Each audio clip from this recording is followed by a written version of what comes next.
May bawas singil sa kuryente ngayong buwan pero sa Hulyo, posible naman niyang tumaas. Nasa frontline ng balitang yan si JC Cosico. Bahagyang makakahinga ng maluwag ang mga customer ng Meralco dahil sa ipatutupad na bawas singil sa kuryente ngayong buwan.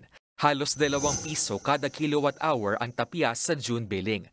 Katumbas yan ng halos 400 hanggang halos 1,000 piso na menos sa bill sa mga kumukonsumo ng 200 hanggang 500 kilowatt-hours kada buwan. Good news yan sa mga consumer gaya ni Luz na umabot sa higit 5,000 piso ang bill sa kuryente noong isang buwan dahil sa sobrang init ng panahon. Malaking kabawasan din sa budget yung bayad sa kuryente pagka sobra ng taas. Hindi ka naman pwedeng hindi gumamit ng kuryente kasi sobrang init. Sakali man bababa, may extra pangkain. Paliwanag ng Meralco, ipinag-utos na Energy Regulatory Commission o ERC na utay-utayin ang paniningil ng generation cost o yung halaga ng pagbili ng kuryente mula sa Wholesale Electricity Spot Market o WESM. Sabi ng Meralco, sa halip na isang buwan, hahatiin ang naturang singil sa loob ng 4 na buwan mula Hunyo hanggang Setyembre. Yung objective nun is to help customers manage their bills lalo na nung summer season.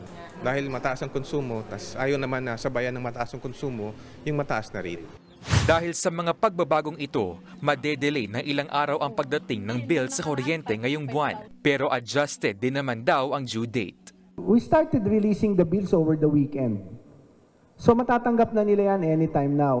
Pero dahil hinati-hati nga ang koleksyon ng bayarin sa WESM, ngayon pa lang may 77 centavos ng dagdag sa kada kilowatt-hour sa generation charge sa susunod na 3 buwan.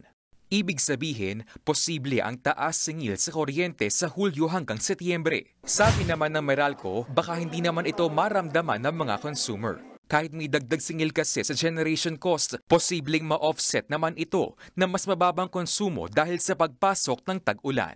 Nagbabalita mula sa Frontline, JC Cosico, News 5. Mga kapatid, Julius Babaw po. Iba na ang may alam at may pakialam sa panahon ngayon. Para sa frontline ng mga balita, mag-follow at mag-subscribe sa social media pages ng News 5.